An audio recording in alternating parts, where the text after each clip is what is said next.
അതെ, വറുത്തരയ്ക്കാത്ത എന്നാൽ വറുത്തരച്ച ലുക്കിലും മണത്തിലും ടേസ്റ്റിലും തേങ്ങ വറുത്തരയ്ക്കാത്തൊരു മീൻകറി ട്രൈ ചെയ്ത് നോക്കിയാലോ. എന്നത് വേഗം വന്നോളൂ, ഇതൊന്ന് ട്രൈ ചെയ്ത് നോക്കിയാൽ. തേങ്ങ തൊട്ടിട്ടില്ല, പക്ഷെ തേങ്ങ വറുത്തരച്ചൊരു ലുക്ക് ഉണ്ടല്ലേ. അപ്പോൾ അതിലേക്ക് വേണ്ട മീൻ ചൂതയും മാന്തളുമായിരുന്നു ഇന്ന് കിട്ടിയത്. അപ്പോൾ ചൂത കറി വെക്കാനും മാന്തൾ വറുക്കാനായിരുന്നു.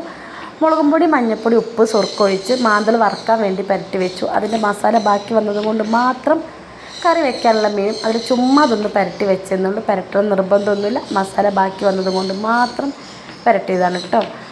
അതിനുശേഷം കറിയിലേക്ക് വേണ്ട ചെറിയുള്ളി, വെളുത്തുള്ളി, ഇഞ്ചി, 2 പഴുത്ത തക്കാളി, 3 പച്ചമുളക് കഴുകി നടുമുറിച്ചത്. മൺചട്ടി വെച്ച് വെളിച്ചെണ്ണ ഒഴിച്ച് വെളിച്ചെണ്ണ ചൂടായപ്പം അതിലേക്ക് ചെറിയുള്ളിയും വെളുത്തുള്ളിയും ഇഞ്ചിയും ഇട്ട് വാട്ടി കൊടുക്കുകയാണ് കേട്ടോ.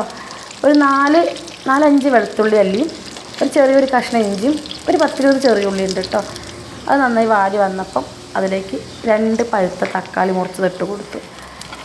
തക്കാളിയും ചെറിയുള്ളിയും ഇഞ്ചിയും വെളുത്തുള്ളിയും പച്ചമണം മാറോളം വഴന്ന് വന്നപ്പം ഒരു പിടി കറിവേപ്പിലിട്ട് കൊടുത്തു.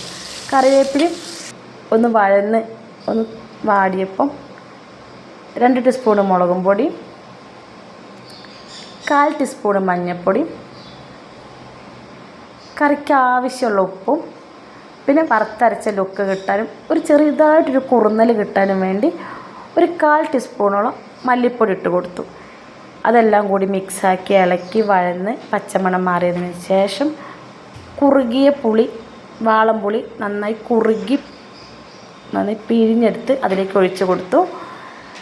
നല്ല കുറുക്കനാണ് ഒഴിച്ച് കൊടുത്ത് നല്ലോണം ഇളക്കി എണ്ണയൊക്കെ തെളിഞ്ഞപ്പം എല്ലാത്തിൻ്റെയും പച്ചമണമൊക്കെ മാറിയപ്പോൾ അടുപ്പ് ഓഫാക്കി തണുത്തതിന് ശേഷം മിക്സിൻ്റെ ജാറിലേക്ക് ഇട്ട് അരച്ചെടുക്കാം. ചട്ടി ഒന്ന് ചെറുതായിട്ട് കഴുകി ആ വെള്ളം കൂടി അതിലൊഴിച്ചിട്ടാണ് അരച്ചെടുത്തത്.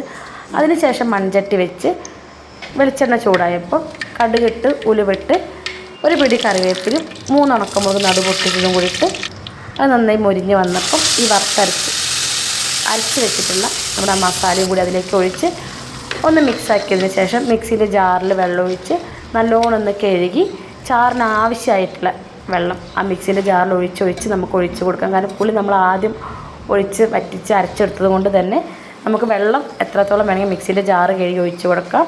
പിന്നെ 3 പച്ചമുളക് ഇട്ട് ആ ചാറ് നല്ലോണം തിളച്ച് വന്നപ്പം അതിലേക്ക് നമ്മൾ പുരട്ടി വെച്ചിട്ടുള്ള മീൻ പീസ് ഇട്ട് കൊടുത്തു. അതിനുശേഷം സിമ്മ് കൂട്ടി വെച്ച് ഒരു 2 തള തിളച്ചതിന് ശേഷം സിമ്മ് കുറച്ച് വെച്ചതിന് ശേഷം ഒന്ന് കുറുകി ഒന്ന് തിളപ്പിച്ചെടുത്തു. അതിൻ്റെ മുകളിൽ കൂടെ ഒരു പിടി പച്ചക്കറിവേപ്പിലും കൂടി അവിടെ വിതറി കൊടുത്തു. അടിപൊളിയാണ്, വറുത്തരച്ച അതേ ലുക്കാണ്, അതേ മണമാണ്, സൂപ്പർ ടേസ്റ്റും ആയിരിക്കും. അപ്പോൾ വറുത്തരയ്ക്കാതെ വറുത്തരച്ച ലുക്കിൽ ഒരു അടാർ മീൻ കറി. അപ്പോൾ ബായ്.